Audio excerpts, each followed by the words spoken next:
Welcome to Rebel Chaser. My name is Gail, and I've got 4 videos for you tonight. The first one is with Judge Martz.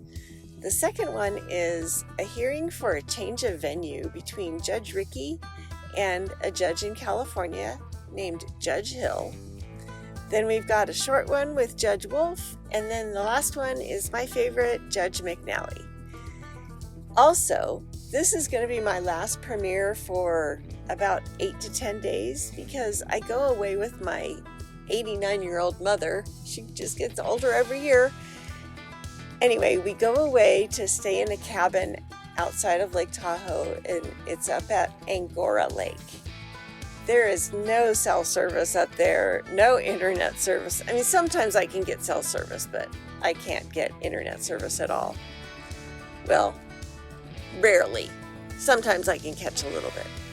But I just wanted to let you guys know I won't be uploading for about a week, but after that I will be back. So I'll let you guys watch what's up. All right, there we go. Okay, so we have everybody, we did have everybody connected. I'm trying to get my video on. Oh, there we go, okay. All right, so we'll go on the record in Crook versus Crook. This is file number 2411820. The record should reflect that both counsel and parties are all present by Zoom video today. I have this set as a motion here regarding the mediation agreement and also a status conference. I had a chance to look at the motion and the response. Mr. Thompson, anything you want to add to what your motion is? Has anything changed since the filing of the motion? Nothing's changed since the filing of the motion. I do have my client available if the court would permit testimony about whether she complied with the mediation agreement. I believe that's the factual issue that the plaintiff is raising in terms of why the matters should not be enforced. I mean, I guess my question is, I understand that there's an issue with regard to property that Mr. Crook believes that there was some property he was supposed to get as part of the agreement that he hasn't gotten. But to me, that sounds like something that he would be more filing the motion for. So, I mean, what's going on, Mr. Thompson, that your client is asking to have done that's not being done? Well, she's asking that the matter be settled and the parties, their mediation agreement be honored. I mean, the mediation agreement calls for her to receive real estate and other items, and that is all on hold now. So she's asking the court to essentially allow this consent judgment to be entered so she can she has a check here today to pay off Mr. Crook as proposed in the mediation agreement. That is her request. Oh, so you're saying Mr. Crook is refusing to go forward with entering the judgment? Yes. Okay. All right. I got it. Ms. Crispell, obviously I saw your response. So, I mean, is that the holdup here, that Mr. Crook doesn't want to go forward until he gets those items of property? The the issue that he has with it is that, first of all, there was a representation that it's clothing and a Lone Ranger lunchbox, but it also includes a substantial record collection that he was to receive. And he, at this point, as his, without getting into privileged communications between him and I, and the privileged communications during mediation, the mediation agreement, or even what a proposed judgment indicates he's to receive those items of personal property. And since he didn't, he is to enforce that mediation would mean that his compromise on his claims it was based on something other than this personal property, and it isn't indicated in the mediation agreement that that was what was indicated. There was nothing in the mediation agreement that said, oh, he's compromising all of his claims that he may have. Is because he's getting these, it says he is to receive it. It also doesn't say anything about if it's not there. And if in fact it's not there, that was obviously not disclosed in the mediation agreement.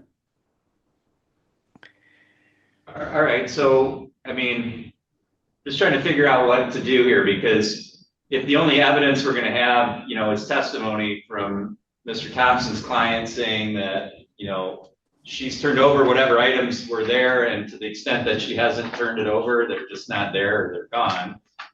And Mr. Crook testifying that, that they should have been there and he should have them. I mean, is that what we're gonna have, is two competing, just people saying one thing and the other person saying the other? Because that's gonna be awfully difficult for the court to make a determination if that's all the evidence that we have.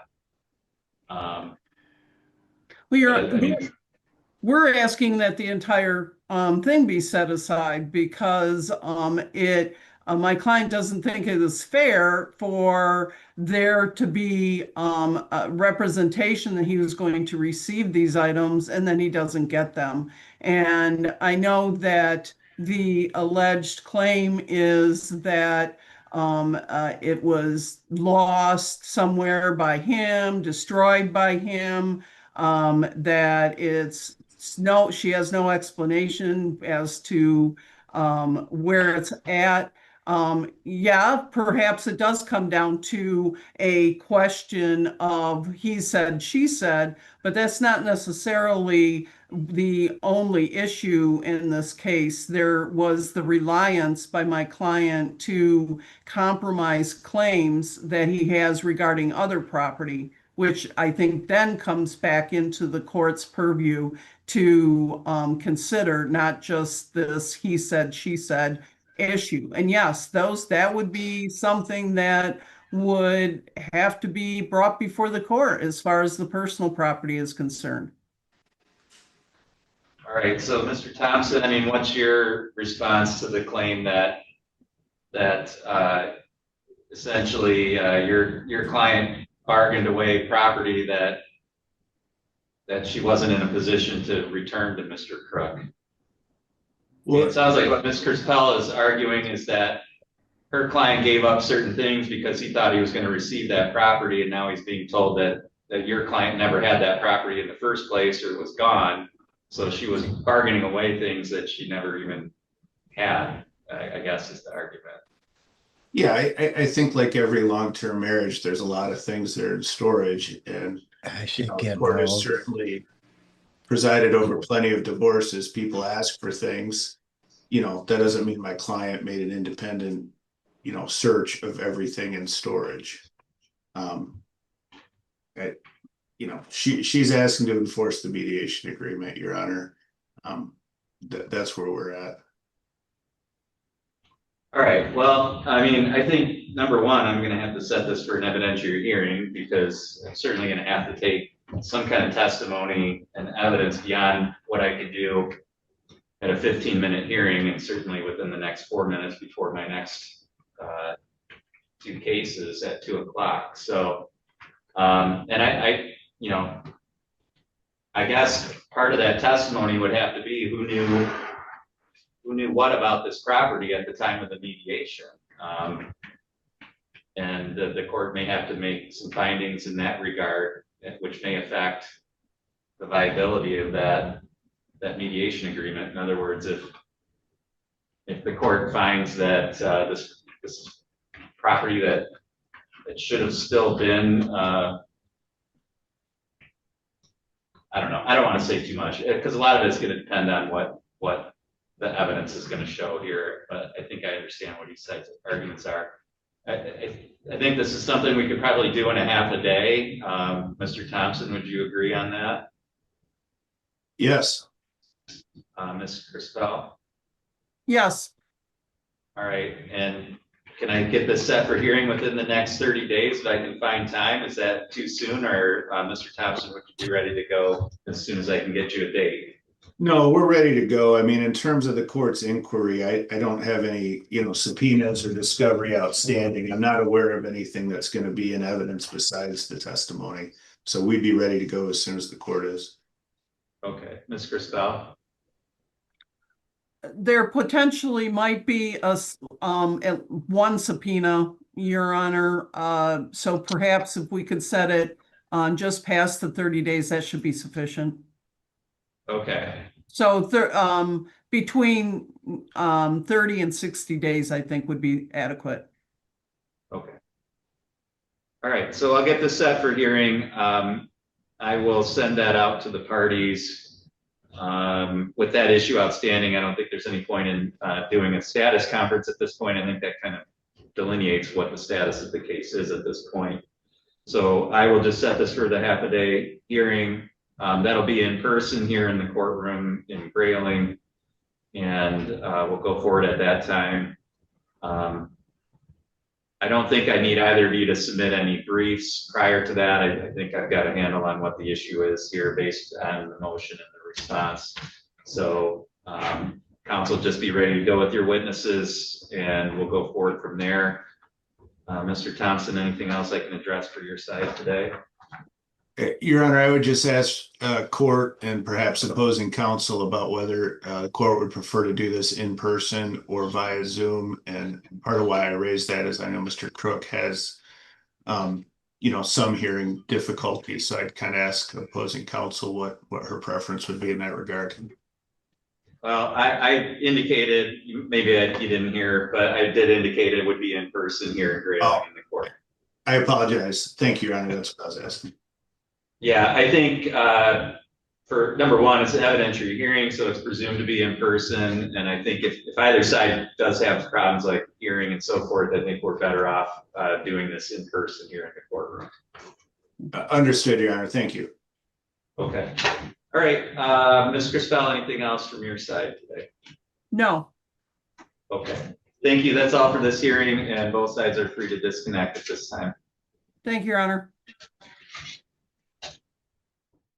Judge in the Butler County, Kansas District Court.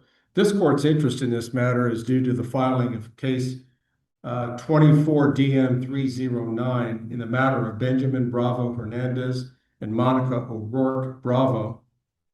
I will also note for the record that there is a California case which preceded the filing of the Kansas case. There have been 2 conferences under the UCCJEA conducted by this court with different judges of the Fresno County Superior Court in California. It was determined after the last conference with Judge Allen Hill that it was going to be necessary for the California court to determine whether California has now become an inconvenient forum, therefore allowing transfer of child custody jurisdiction in parenting matters to the state of Kansas. I will just point out to the parties in this case that the decision to be made today is really solely on that issue as to whether California is now an inconvenient forum to continue child custody proceedings there. While this court obviously has a continuing interest in the outcome here, the Kansas court will not be deciding this. This is solely a determination to be made by Judge Allen Hill on behalf of the Fresno County, California court. So with these things stated, I'm going to go ahead and turn things over to Judge Allen Hill from the Fresno County Superior Court, and she can conduct further proceedings. Thank you, Judge. This is case number 18 CEFL 04557, the matter of Benjamin Bravo Hernandez and Monica O'Rourke Bravo. Mr. O'Rourke, there is a dissolution in this matter. Did you go back with your maiden name, or are you keeping the name Bravo? I have the legal name of O'Rourke Bravo as my last name. And so that's what we will call you then, O'Rourke Bravo.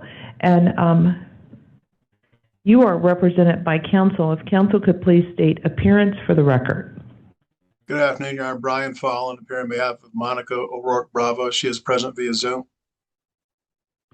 And Mr. Bravo, you are not represented by counsel in either state, is that correct? That's correct. It will be this court's intention to proceed pursuant to Family Code Section 3427. That's California Family Code Section 3427, which indicates that the California court can decline jurisdiction or transfer jurisdiction in a child custody case if it determines that it is an inconvenient form, and that another state is a more appropriate form for hearing the matter. Before the court makes that determination, the court shall hear from the other parties. That's what the law says. And the court has to consider 8 factors in Family Code Section 3427. Mr. Fallon, you're aware of what those 8 factors are. Is that correct, counsel? Yes, Your Honor.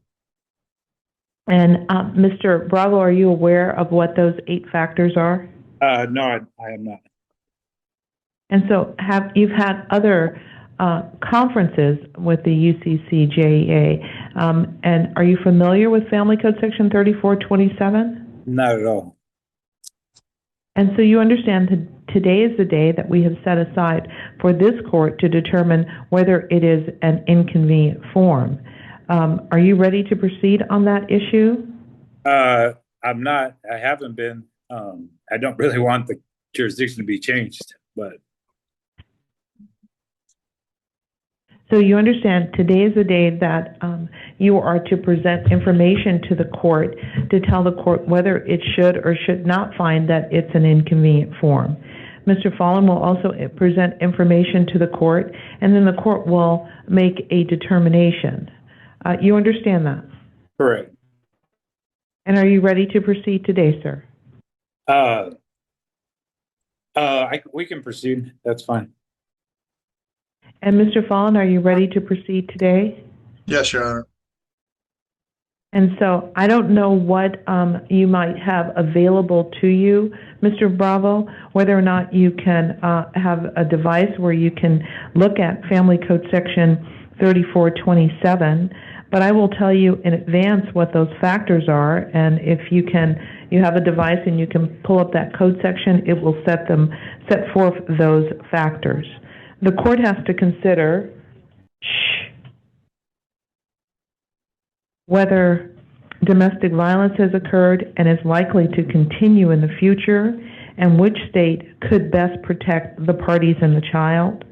The length of time the child, and I know there are children here, the length of time that the child has resided outside of this state, California, the distance between the court in this state and the court in the state that would assume jurisdiction, that would be Kansas, the degree of financial hardship to the parties in litigating in one form over the other, any agreement of the parties as to which state should assume jurisdiction, the nature and location of the evidence required to resolve any pending litigation, including the testimony of the child, the ability of the court of each state to consider the issue expeditiously and the procedures necessary to present evidence, and the familiarity of the court of each state with the facts and issues in the pending litigation. Let me first ask, is there an agreement, and I think I heard you say, Mr. Bravo, you did not want the case to transfer jurisdiction. Mr. Fallon, are you aware of any agreement for a transfer or for the case remaining in California? No, Your Honor. And Mr. Fallon, it's my understanding it is your client's request to have the case transfer to Kansas. Is that correct? That's correct, Your Honor. With regard to any pending litigation, it is my understanding, and I was not the judge hearing the matter, and certainly I apologize on behalf of the County of Fresno, State of California, we have had a movement in our family law judges. That's been a positive movement because we have now more judges assigned to family law than we've ever had in the past. But because of that movement, cases had to move. And that's why I'm the third judge to hear this issue or to consider this issue. I'm not sure that there's been a full hearing previously, but certainly 2 other judges did consider the issue. Additionally, there was a custody and visitation litigation and litigation with regard to Family Code Section 3044. That's California's Family Code section that says if there were previously or now a finding of domestic violence, then there is a presumption that the perpetrator of domestic violence not have sole custody, joint custody, either physical or legal. There has been a hearing. A court has found that Mr. Bravo has rebutted that presumption, and there is a custody and visitation order that was signed and filed on June 20th of 2025, granting mother's sole legal custody and the parties' joint physical custody with a visitation parenting time schedule and some standard findings with regard to safety and protection. There's also orders for individual counseling. It is a full custody order. That issue is no longer before the court, and when I look at the file, I find that there is no pending litigation. Mr. Fallon, would you agree with that? Completely. Mr. Bravo, you agree that there's no pending litigation, sir? Correct. But I was trying to get in some court paperwork for this last violation of custody orders. So it'll be in the courtroom here pretty soon. But you have not filed anything with this court since the today, June 20th finding. Right. So there is, at this time, no pending litigation, although you indicate that there might be soon. Correct. With regard to the court making a finding of inconvenient form, it would be Mr. Fallon's responsibility on behalf of Ms. O'Rourke Bravo to come forward with the evidence first. Then, Mr. Bravo, you could respond to anything that Mr. Fallon provided, and then Mr. Fallon would have the last opportunity to respond and argue to the court. You understand that procedure, Mr. Bravo? Yeah. Are you in agreement with proceeding in that fashion, sir? Not necessarily, because I feel like it's at a disadvantage to let the attorney go last. So whoever goes first goes last. Okay. So that's because they get just one second. They get an opportunity to respond to the other party. So if you're asking that you go first, it is really Ms. O'Rourke's request to transfer jurisdiction. But if you're asking that you go first, I'll hear from counsel as to whether or not he's in agreement with that. Is that what you're asking, Mr. Bravo? No, I was just making the statement because you said that he would go first and then I would go next and then he would close out. So, Mr. Bravo, again, whoever goes first will go last. If you would like to go first, I'll certainly ask Mr. Fallon if he's in agreement with that. Would you like to go first? No, it's fine. You can continue on. And that's just standard policy. That's nothing special for this case. Whoever goes first goes last. You understand that? I understand that. Mr. Fallon, are you ready to proceed? Yes, Your Honor. I'd like to call my client as a witness. And so you may do so. If you would stand so that you might be sworn, Ms. O'Rourke Bravo.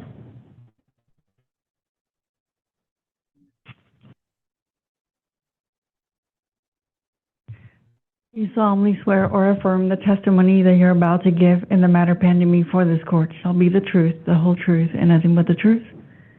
I do.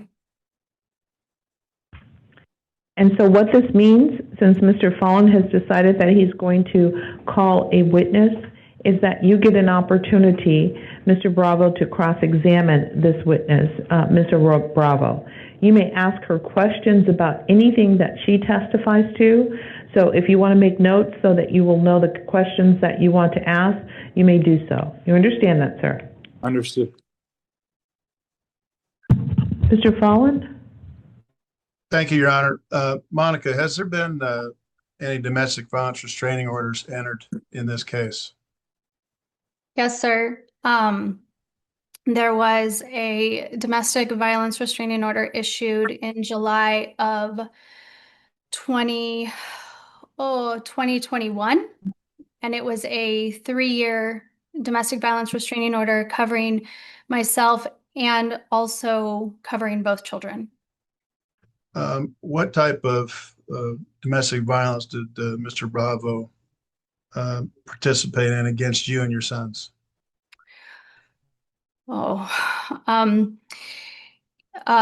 Stalking, threatening.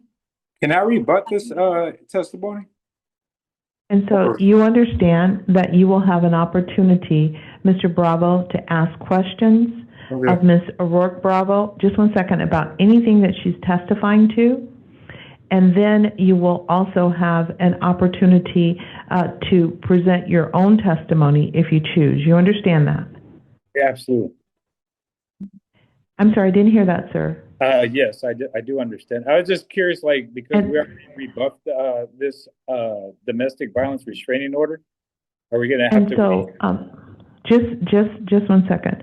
Mr. Fallon, I'm not sure that it's necessary to attempt to relitigate that. The court can take judicial notice that there was a restraining order issued on July, I'm sorry, I think it's the 24th. I was looking back, July 24th of 2021 that expired in July of 2024. Do you need anything more than that?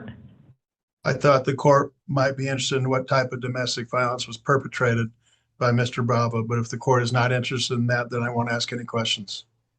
It has nothing to do with my interest in it. It has everything to do with me considering any domestic violence to be equal, and California case law indicating that the court can't grade domestic violence. It either is or it isn't. Thank you, Your Honor. Okay, I will withdraw that question then. How long Thank you, counsel. Thank you, Your Honor. How long have your children resided outside of the state of California? Almost 2 years. And they moved in November of 2023, is that correct? Correct. And what is the distance between California and where you reside in Kansas? 1,500 miles.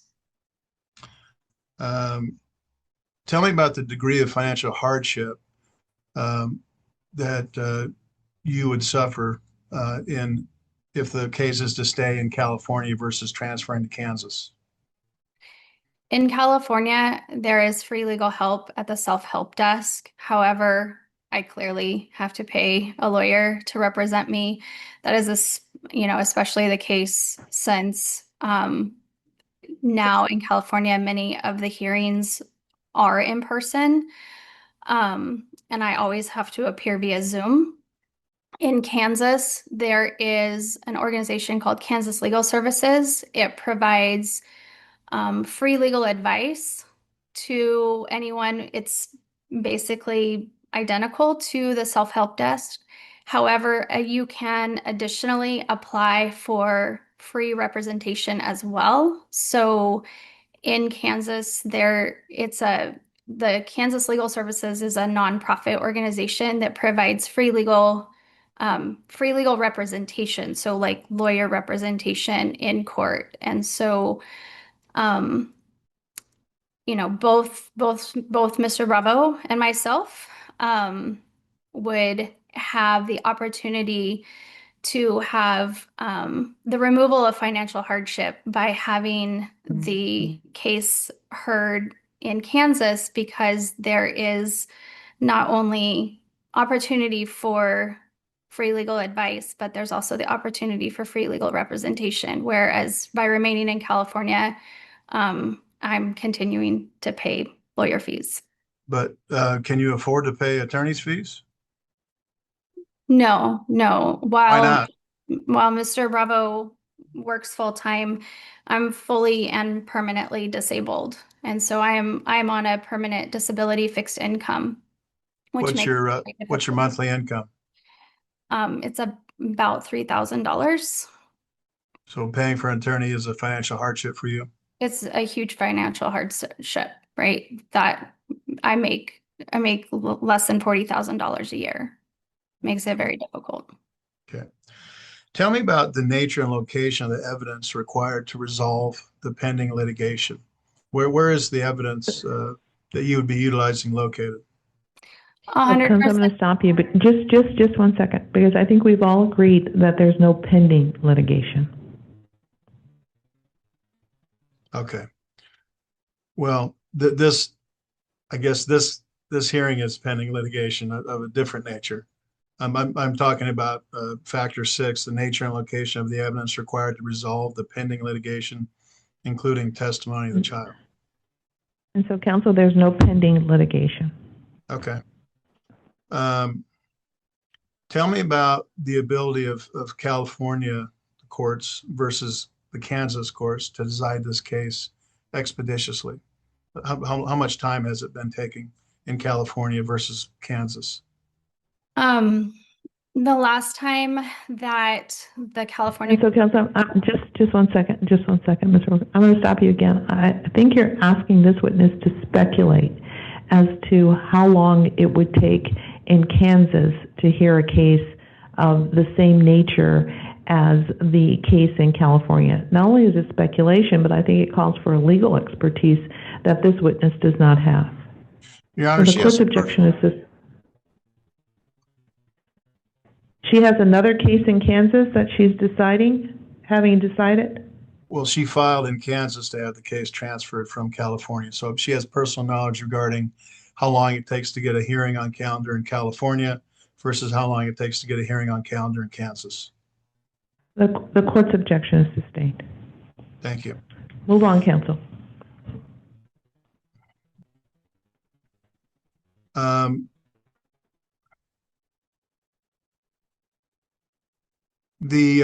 My next question involves a familiarity of the court of each state with the facts and issues in the pending litigation. Where have the boys been attending school for the last 2 years? Kansas exclusively. Have they been receiving therapy? Yes, they have an individual therapist and family therapist.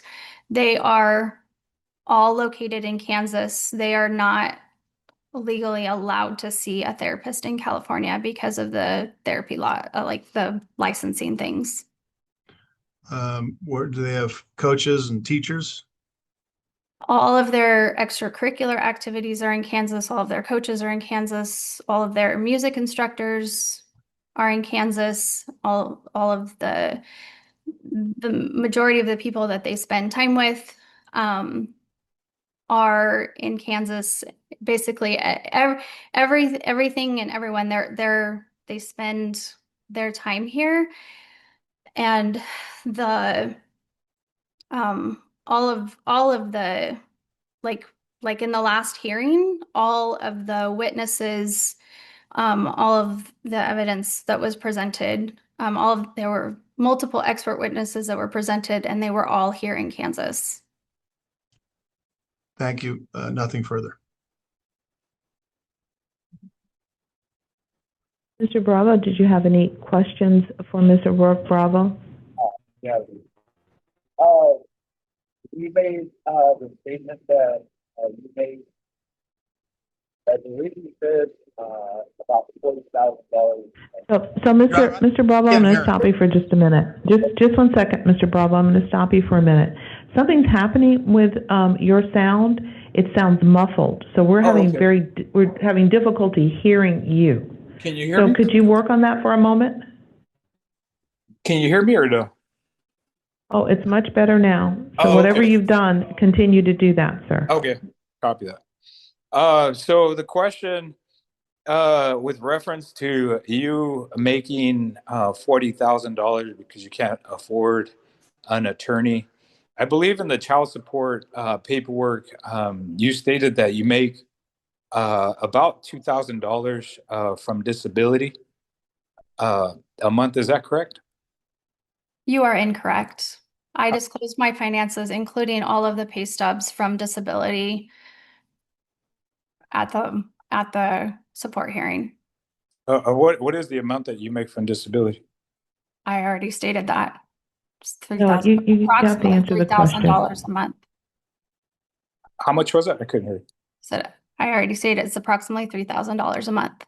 So 3,000 from disability, and then from child support you get 1,300. Correct? Are you making, just one sec, thank you for making that a question.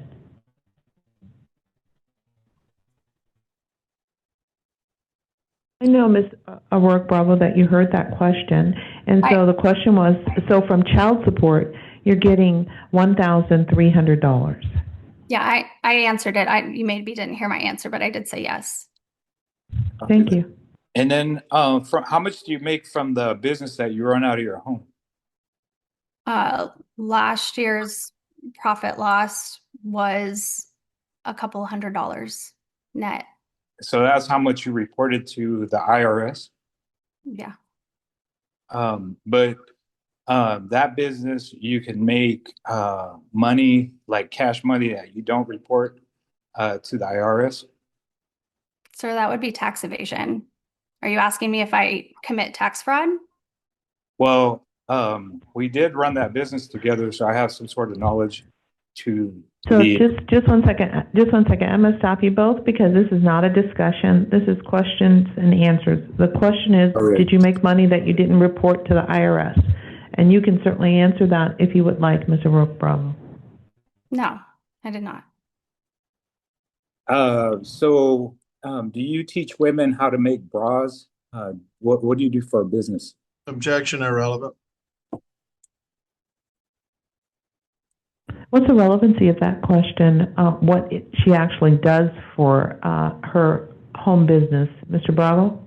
I'm just trying to get to the. She says she makes $40,000 a year. If she's running a business out of her home, there has to be some sort of value to running a business. The objection sustained. Ask another question, Mr. Bravo. Okay. So what you report every month, is that the same that your statements, your bank statements would reflect? Yes. Copy that. So I'm just going to do the calculations based off the income that you just stated that you make per year. Objection, there's no question pending. Mr. Bravo, it sounds as if you're saying, I'm going to make a statement to the court. Oh, you have sorry. an opportunity to do that. Just one second. You have an opportunity to do that. Okay. But now's the time to ask questions. Okay. Objection sustained. So in terms of the kids, when we went through our last court hearing, how many of your family members showed up to testify on your behalf? Objection, irrelevant. The objection's overruled. You may answer if you can, Mr. O'Rourke Bravo. I chose at the last hearing to call expert witnesses from professionals who see the kids in therapy in lieu of calling family members. How many of my family members showed up? Just one second. Just one second. Mr. O'Rourke Bravo, I'm going to ask that you answer the question first when it's a yes or no. You have every right to explain your answer, but you have to answer first. So the question was, how many of your family members came to and testified at the hearing? None. And you gave an explanation for that, and the court accepts that explanation. Mr. Bravo? How many of my family members showed up to the court? 2.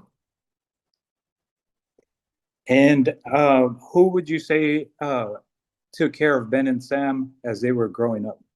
I did. How many of my family members took care of them? Objection vague as to took care of. And it's vague, so the court's going to sustain that objection. Try to rephrase it, Mr. Bravo. Okay, how many of my family members provided child care for our kids as they were growing up? 1, or two on rare occasions, very rare occasions. I was either not working at all or was working part-time for the entirety from the time the kids were born until we got divorced. How many of your family members provided care for our kids? None of my family lives in California. That's irrelevant. And how many of your family members live in Kansas now?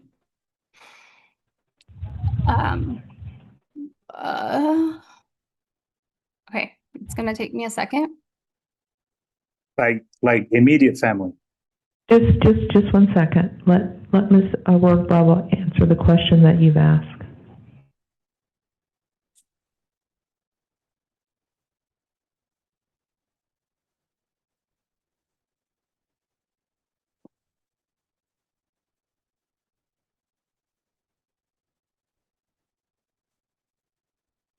At the quickest count, somewhere between 22 and 25 of close family. Where does your mom reside at this point? Tennessee. Where does your half-brother reside at this point? Objection or relevant? The objection's overruled. You may answer if you can, Ms. O'Rourke Bravo. I actually have multiple half siblings, and I'm not sure which one he's asking about. Are you close to any of them? Yes. I'm close to my half brother that lives here in Wichita. On August the 22nd, did you know that I was making a visit to Kansas? You had stated you were coming to Kansas to watch a football game. I did not make that statement.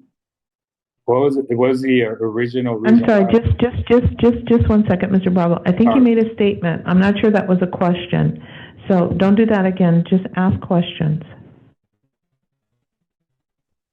Did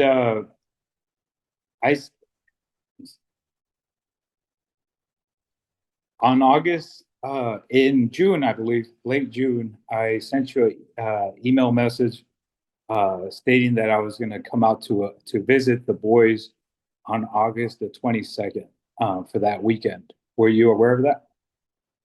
You sent me a message on June 22nd requesting visitation the weekend of August 22nd. I replied at that time that I had sent a message to you on June 1st that the children would not be available for visitation the weekend of August 22nd. I followed that up with 2 additional replies restating that the children that I had previously stated on June 1st that the children would not be available for visitation on August 22nd. And I provided multiple other options for visitation in July and in August for alternate dates for visitation, as we had previous travel plans that I had notified 3 weeks prior to your request that the children would not be available. Were you aware that a flight had already been purchased and that I already had taken work? I'm gonna stop you right now because I'm not sure what the relevancy of this line of questioning is. Just 1 second. I think it's relevant whether there was a visit and should have been a visit, but it's not relevant for the purposes of this proceeding for the court to determine which court should make those decisions. Copy that. Ask another question if you have one, sir. Okay.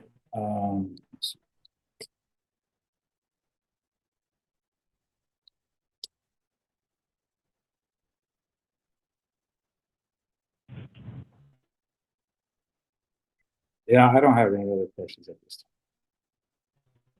time. Mr. Paul, any other questions of this witness? Just a couple. Now since you've been there almost 2 years, have your children developed close ties to the state of Kansas? Yes, sir. Very, very close ties. They're friends. They spend time with family here. They spend time with their friends here.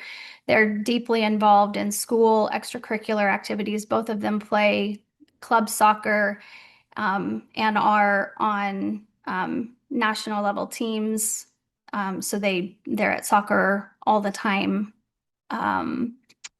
The little one is involved in music very deeply. They attend sporting events here. They spend time with cousins. We have family game nights with our cousins. We spend a lot of time with cousins. We spend a lot of time with my dad, their grandpa, who is currently on hospice care. Sorry. All of that to say, yes, all of their friends are here. And they enjoy their peer relationships here. They go over to their friends' houses. Their friends come over here. They spend a lot of time with friends. They have a lot of connections here. Yeah. Will you be able to continue that lifestyle if this case the venue stays in California?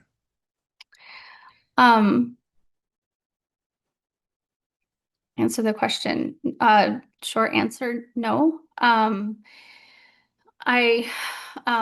Because of the difference in the laws and just the lifestyle and the for example, my oldest son, he starts work next week, or this weekend. I'm sorry, this weekend. He actually got a job as a soccer referee. He's really excited. How old is he? 13. So he can't work in California.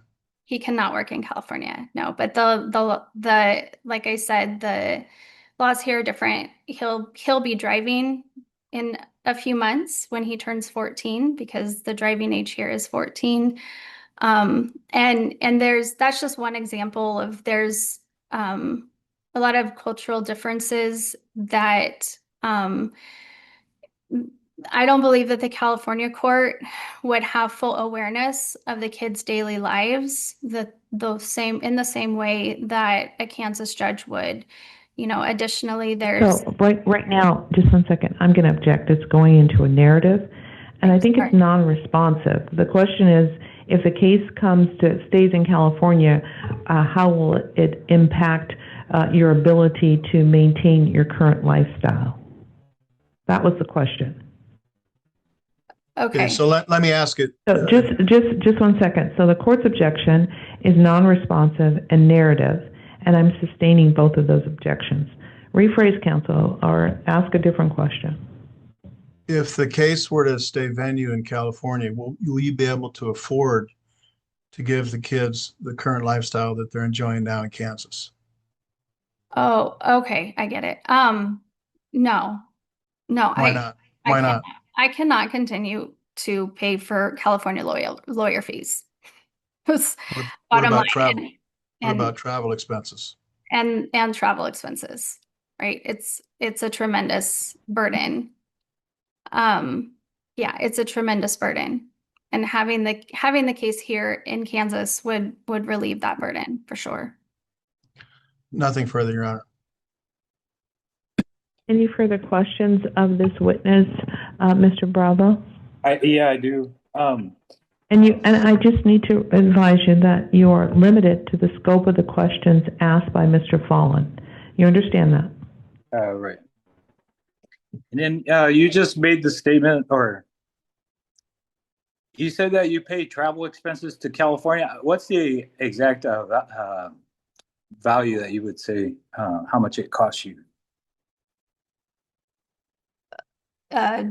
It depends on how we get there. Airplane tickets are between $600 and $800 each. So there's 3 of us. So let's say 7 times 3, $2,100 for airplane tickets.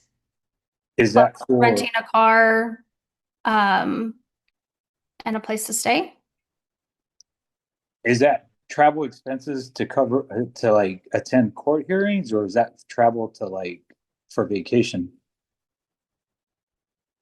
I mean, I think the question was regarding court hearings. So if, or, coming out to California in for any reason. And how So many? the question now, just one second. The question now, is that travel expenses for coming to court? That was the question that you were asked, ma'am. Yeah, so if to appear in court in California, that would be the travel expenses that I would pay. Thank you, ma'am. How much of that have you done in the past year? At the last hearing, I requested to appear via Zoom. And then instead of paying travel expenses, I am paying lawyer expenses so that I have someone who is able to appear on my behalf in the courtroom. You were doing that when you were Just one second. Again, Mr. Rourke Bravo, the question was, how much of that have you done in the last year? And I said, I haven't traveled to California to appear at court in the last year because I have I'm sorry, if you said that, I missed that. That is certainly responsive. Mr. Bravo, you have another question? I do. Not really sure if I can ask this question, to be honest.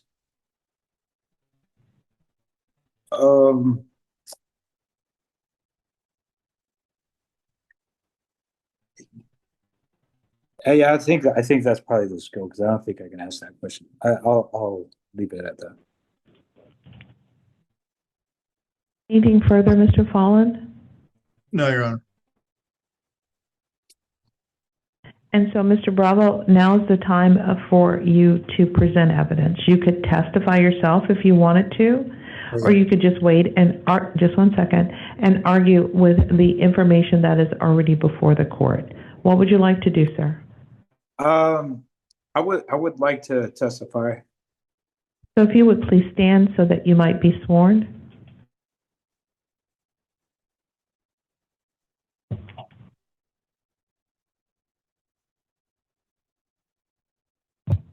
Do you solemnly swear or affirm the testimony that you're about to give in the matter pending before this court shall be the truth, the whole truth, and nothing but the truth? I do. Thank you. You may proceed, sir. You just make your statement. If I object or if Mr. Folland objects, then you have to stop, wait for the objection to be heard, and then continue with your statement with whatever direction you've been given. You understand that, sir? Correct. You may proceed, sir. So making some statements earlier, and this maybe a couple weeks ago, like August the 22nd, I did go and visit Kansas. I had informed Ms. Bravo that I was coming. I scheduled my visit as the court has asked me to do. I gave her a 48-hour notice, and I talked to the agency that does our child care exchanges. I let them know that I was coming. They tried to contact Ms. O'Rourke. She said that she was not going to bring them. She told me in the email too that she was not going to, that the boys were not going to be available. I informed her that I was coming out because the court said that I needed to complete phase three of this new court order, which allows me to pick up the boys and be with them. I felt like, from my perspective, because of this hearing, Ms. O'Rourke was postponing my ability to see the boys so that she could get to this hearing to try to get jurisdictions changed over to Kansas, because I think she's thinking that Kansas court is going to be more lenient to her so that she can change up our custody order. I am doing everything that the custody court, the custody order tells me to do. I have submitted paperwork in the past about Ms. O'Rourke violating the custody order. And again, I will be submitting documentation for another custody order violation. My intention is just to see my boys. And I want to be close to them. I want to see them. Ms. O'Rourke has not been flexible on the Zoom calls. This summer, they were on summer break. And, I tried to communicate with Ms. O'Rourke to inform her that, hey, is there any way that we can change up the time so that I can get on the Zoom calls with the boys a little bit earlier? She tends to put the boys on like at 8:30 at night in Kansas, which I don't think is a good time, especially after like soccer practice and when they're tired. And so I'm going to stop you. Mr. Bravo, because this has nothing to do Okay. with whether or not the court is an inconvenient forum. I'm Okay. surprised that there wasn't an objection as to relevancy. It just has nothing to do with the inconvenient forum. It has everything to do with your visitation, and but you're not telling the court anything that gives the court information about whether it should determine if this case should remain in California or be sent to Kansas, because both courts are very much capable of deciding those kinds of issues. Okay. Sorry about that. I would say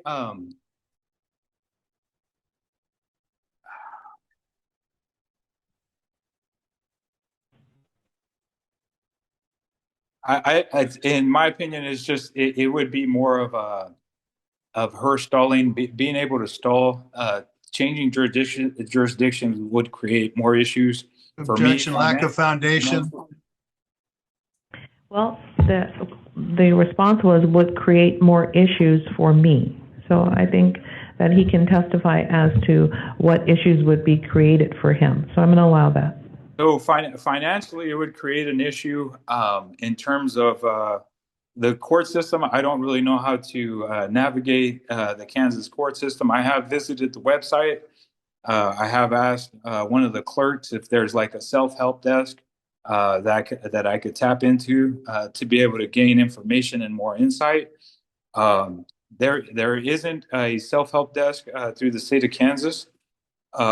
In the Fresno County Court, there is a self-help desk, which makes it a little bit easier for me to navigate, to be able to understand how I can submit paperwork and to make sure that documents are correct and not going to be sent back to me.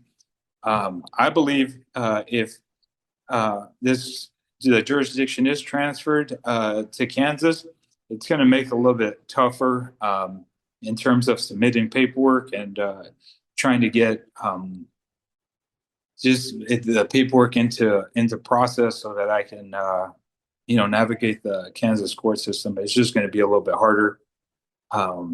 So that's just my belief, though.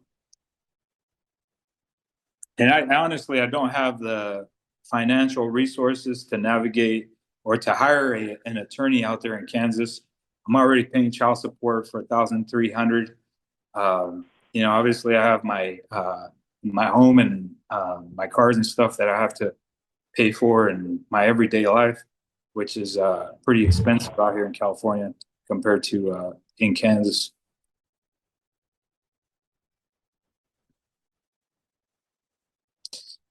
I think that's all. Is there anything else, Mr. Bravo? Huh? Anything else, Mr. Bravo? No, I don't think so. Ms. Fallon, did you have any questions of Mr. Bravo? Yes, quickly, Your Honor. Mr. Bravo, did you ever contact Kansas Legal Services? I wasn't even aware of Kansas Legal Services. I just wrote it down right now. Isn't it true that Kansas Legal Services would provide you with a free attorney in Kansas if the court were venued in Kansas? I have no idea, sir. Nothing further.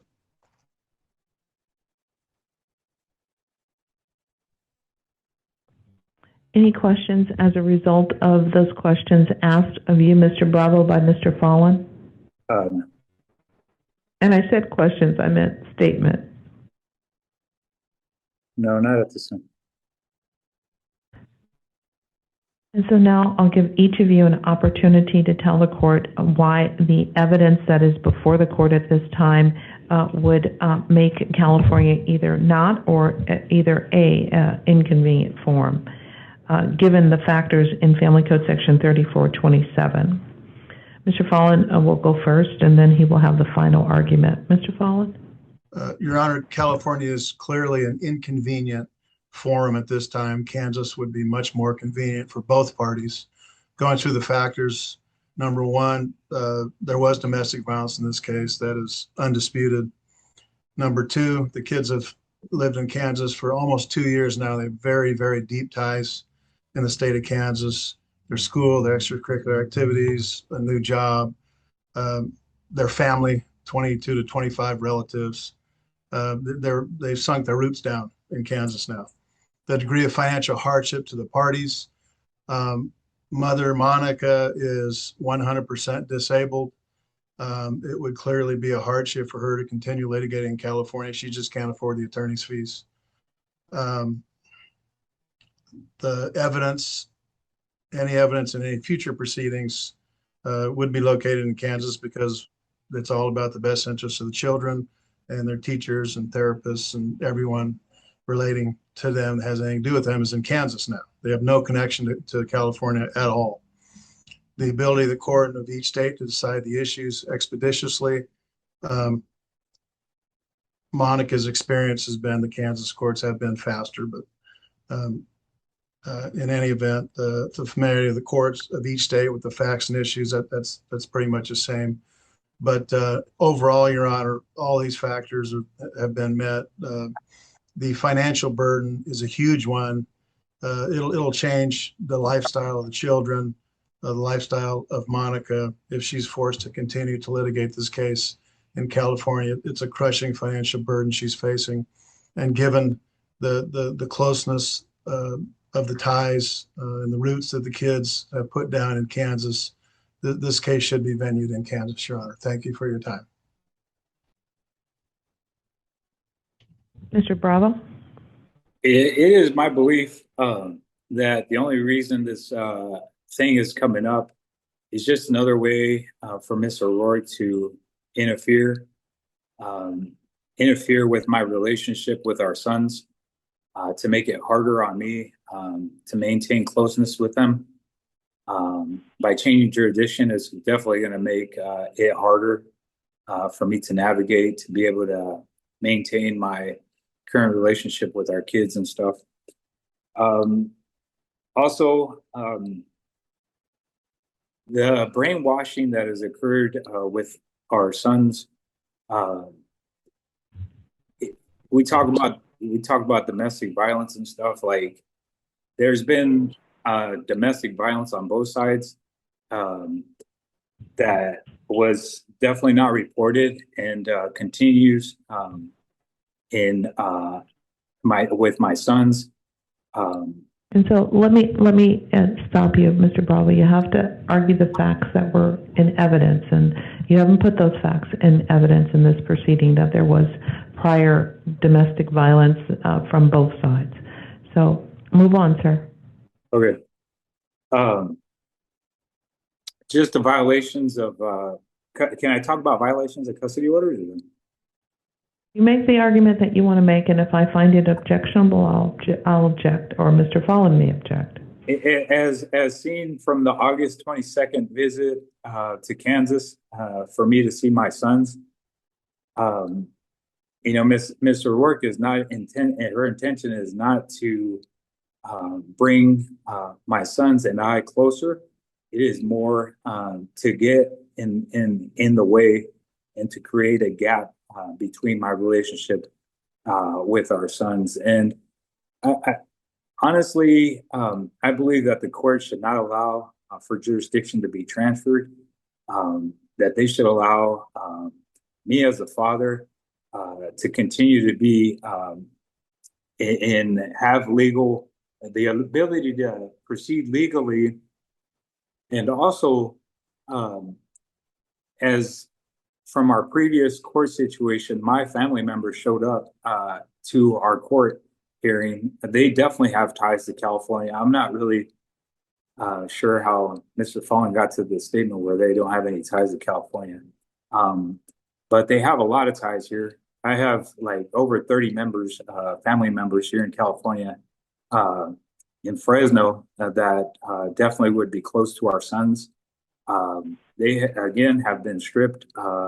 They continue to be stripped from the ability to see them because of the move to Kansas and Ms. O'Rourke interference with my relationship with our sons. And so I just hope that the court does not allow this move to Kansas for the Butler County court system to take over jurisdiction, because this is just going to create another wall, basically another headache for me and my family members to be able to see our son, or to see our family members. Mr. Pollan? Nothing further, Your Honor. And so the court is prepared to take it under submission. I can rule as soon as next Thursday at 1:30. I'm not sure how that will impact the Kansas court. Judge Ricky, is that an agreeable date for your calendar? Would you state that date and time again? That would be September 11th at 1:30, or any time that afternoon. I could set it right at 1:30 or any time that afternoon.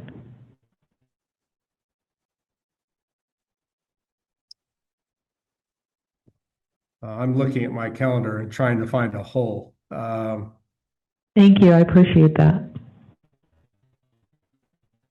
Unless my assistant vetoes this, I think that 3:30 our time, 1:30 your time, this would be a relatively concise ruling. I would think it would take no more than 30 minutes, I would trust. Okay. I would hope it wouldn't take more than 15 minutes. Okay. At 1:30 California time, 3:30 Kansas time would apparently work on this court's calendar. I appreciate that, Judge Ricky, and your clerk will make the arrangements so that we can all appear again. I can tell the parties, anyone who wants to appear in person in the California court may do so. Anyone who wants to appear by this Zoom will get information on how to do that. Mr. Follen, I believe that you will be here at 1:30 on September 11th. Is that correct? I was just going to tell you that I had a conflict, but then I saw the courtroom 304, so now I don't have a conflict. I'm going to be with you. Okay, so we'll see you at 1:30. Anything further, Judge Ricky? No, I think we'll go ahead and use the same Zoom numbers that we used today for simplicity purposes. And we appreciate that. And thank you, Judge. Okay, then I have nothing further at this time, Judge Allen Hill. And again, we'll plan on hearing your ruling 1:30 p.m. California time, 3:30 p.m. Kansas time on Thursday, September 11th. Thanks, Judge. Very well. Thank you. Thank you, Your Honor. Everybody have a good day. Thank you. Have a good one. Looking at page 11, State of Tennessee versus Mackenzie Brook Lyon Meadows. That's for plea, Judge. All right.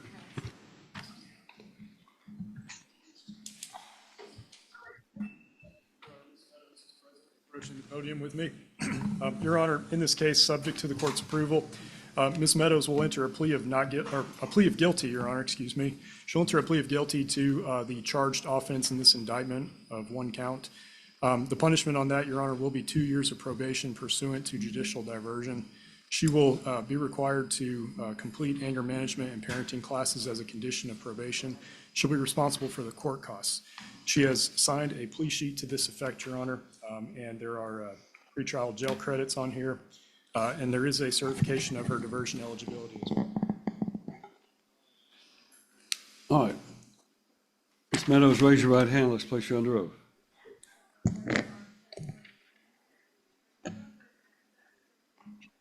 I do. Thank you. State your full name for the record. Mackenzie Brook Meadows. Ms. Meadows, you're here today charged with a single count of an indictment of abuse or neglect. Have you seen or been shown a copy of those charges? Talked them over with Mr. Talbot. You and he discussed the range of punishments you're facing as well as any possible defenses you might have. Yes, sir. Well, it's indicated that you want to enter this plea of guilty. Do you understand that you can plead not guilty and have a speedy and public trial by jury in this court? Yes, sir. You understand that if you went to trial, you would have the right to have a lawyer and have one appointed if you cannot afford your own? Yes, sir. Do you understand that if you went to trial, you would be presumed to be innocent until such time, if ever the state proved your guilt beyond a reasonable doubt, to the satisfaction of all 12 jurors, and their verdict would have to be unanimous before you could be convicted of anything? Do you understand that if you went to trial, you and your lawyer could confront and cross-examine every witness the state called to testify against you, and you can bring in your own witnesses by using a subpoena? Do you understand that you would be presumed to be innocent at trial? You would not have to testify or prove anything, and no inference of guilt would arise because you did not testify at your own trial. Yes. Do you understand that if you went to trial and you were found guilty, you could appeal that conviction and the sentence imposed to the Court of Criminal Appeals and have a lawyer appointed to help you with that appeal? Now, I'm going to ask you to speak up a little bit. The lady in front of me is taking down everything that's being said, and she's recording it. So it's important we get a verbal response. Do you understand that if you went to trial, I'm sorry, I may be repeating myself, but if you went to trial and you were found guilty, you could appeal that conviction and the sentence imposed to the Court of Criminal Appeals, have a lawyer appointed to help you with that appeal? Do you understand that? Yes, sir. Do you understand that by entering this plea, you're waiving your right to a trial and to an appeal, and all I'm going to do is approve what your lawyers worked out? Yes, sir. You understand that's going to, we're going to talk about this. You're entering this plea under a specific statute for first offenders, people who have never been convicted or in trouble before. What that means is that you're going to be placed on probation for 2 years. If you successfully complete that probation, don't violate any of the terms and do everything that's required of you, then you can apply to have your record expunged at the end of that 2-year period. That means to wipe this off your record as though it never occurred. By contrast, if you violate the terms of your record, of your probation, this will become a permanent conviction on your record and will be there in the future to make more severe the punishment you'll receive if you're ever again convicted of a crime. Do you understand that? Yes, sir. Do you understand everything I've explained to you thus far? Yes, sir. Do you want to plead guilty and waive your right to a trial and to an appeal? Yes, sir. Do you understand that if you plead guilty, the court of the state may ask you questions about this offense, and if you answer those questions under oath on the record and in the presence of your lawyer, your answers could later be used against you in a prosecution for perjury if we determine that you have been lying under oath? Yes, sir. Is your decision to plead guilty today voluntary? Yes, sir. Anybody forcing you to do this against your will? Yes, sir. You understand I can't accept your plea unless I'm satisfied you are in fact guilty and there are facts to support it. General, are you going to supply the facts for me, or? Judge, I can supply the facts. All right, I want you to listen then, Ms. Meadows, as the state tells me what their evidence would be at trial. Please go ahead.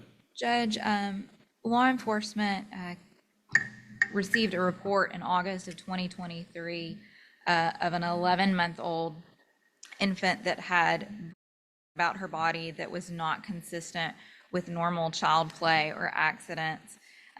Through their investigation, they determined that the baby was in the care of the defendant at an in-home daycare that she cared for alongside her other children.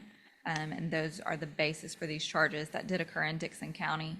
Judge, I would also like to let the court know that the victim's mother is present in the courtroom and has provided a victim impact statement for me to read on behalf of the family. All right. Then I'm not asking that you necessarily agree with those facts, but do you understand that's what the state's evidence would be if this case went to trial? Yes, sir. You still wish to enter this plea according to this agreement? Yes. Are you satisfied with your attorney's services? Yes. You feel like Mr. Talbot has done a good job of representing you competently? Yes. Mr. Talbot, you don't have any reason she should not enter this plea? No, sir. Then I will ask you to step back and have a seat so I can hear from the victim's impact statement.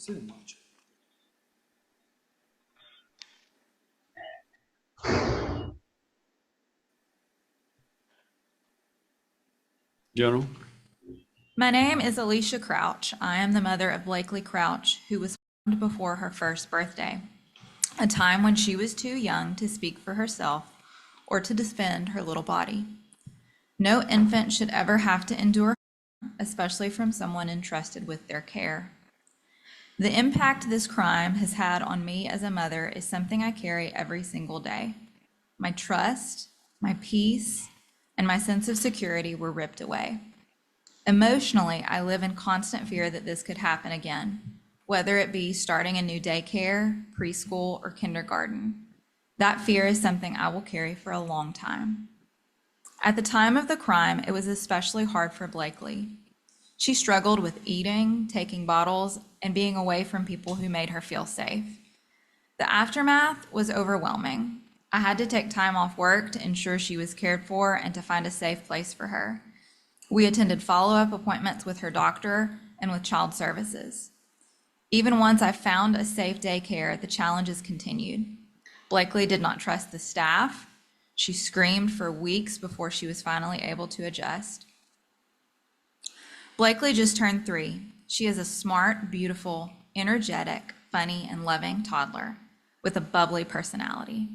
I pray that she grows up with no memory of what was done to her, but as her mother, I will never forget the harm that was caused to my sweet Blake. Despite everything, I hope the defendant uses the resources provided by this court to reflect, learn, and do better. What was done cannot be undone, but what one chooses to do moving forward is within their control. My hope is for accountability, integrity, growth, and genuine change. The crime has left a permanent scar on my family. Thank you for giving me a chance to speak for myself and for Blakely today. General, it's my understanding then that the victim, the mother of the victim in this case, is in agreement with this disposition. Yes, Judge. We met with her and with support persons to explain the process, going through everything, and we reached this settlement agreement together. All right. Mr. Talbot, you and your client come back to the podium, please.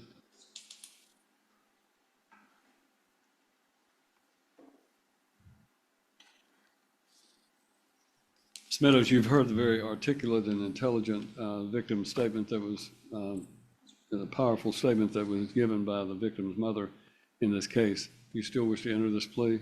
Sir. You've heard her basically state that she hopes that you utilize this as an opportunity for you to reflect and to try to improve your situation and to make sure that nothing like this ever happens again. You understand that? Yes, sir. You understand that if you violate the terms of this probation, then you will not only have a conviction, but you will serve 2 years in prison as a result of this. You understand all of that? All right, then Mackenzie Meadows in docket number 2024 CR 230 upon your plea under 4035-313 to the offense of child abuse or neglect or endangerment, order that you be placed on probation for a period of 2 years. And the conditions of that probation are that you must complete an anger management and the parenting classes. You must pay the court costs. As a judgment of the court, you'll need to see the probation department. Thank you, Your Honor. Erso. Anthony Jordan Erso. Call him Mr. Baldwin. 25R 252-558-OM. Stay right there if you would, please, until your lawyer comes in, okay? Good morning. I called Anthony Erso. Sir, your name.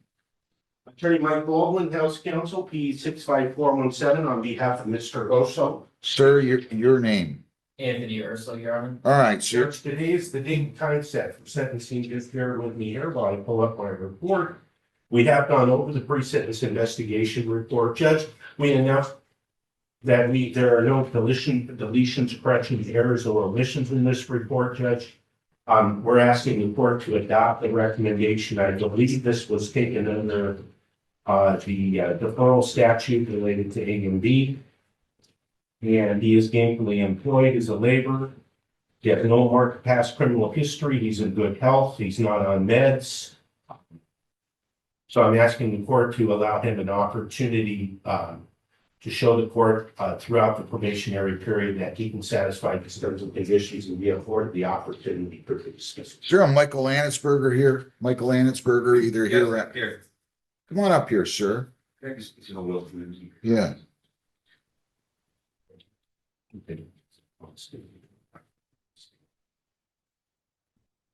John, go help him, will you, please?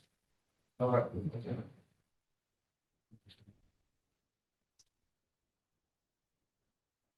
You want us to stay here or sit down? No, you're good. What's your name, sir? Michael Thomas Lanitsberger. I'm glad you came.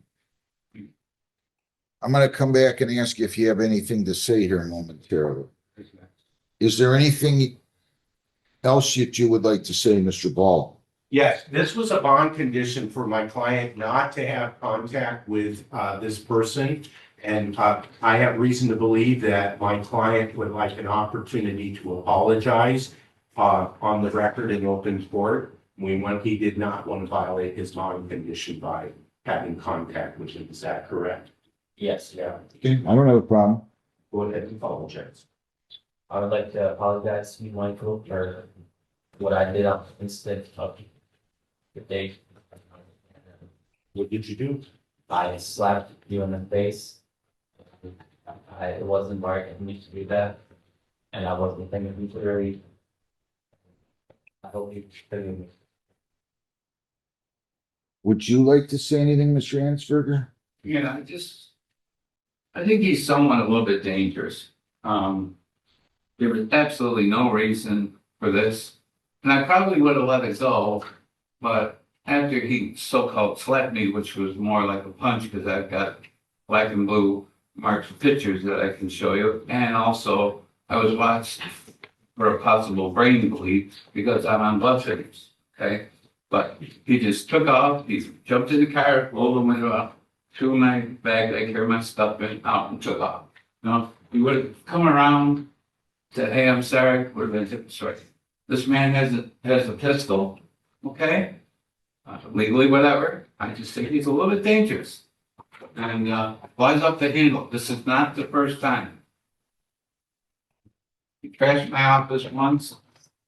He didn't like the work or what. I'm giving him, his two of my brothers, jobs and all that.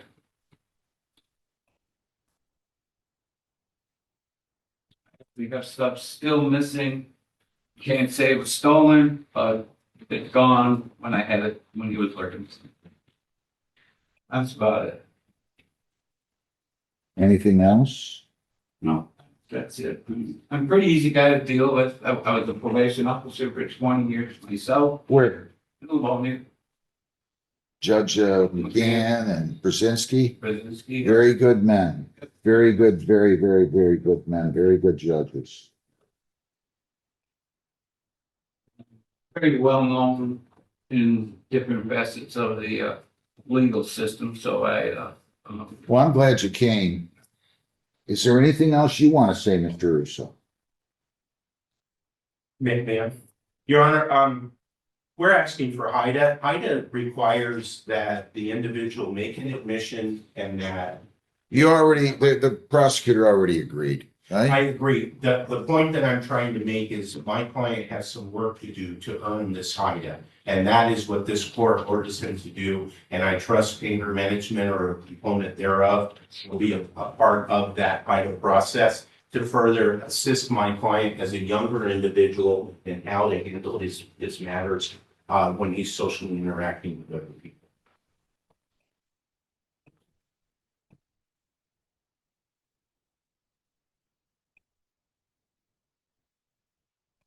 I don't know how to put this delicately. I don't know if I'm capable sometimes of putting things delicately. He just struck a man in a wheelchair.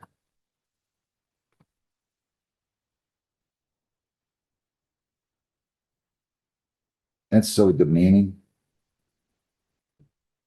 So demeaning.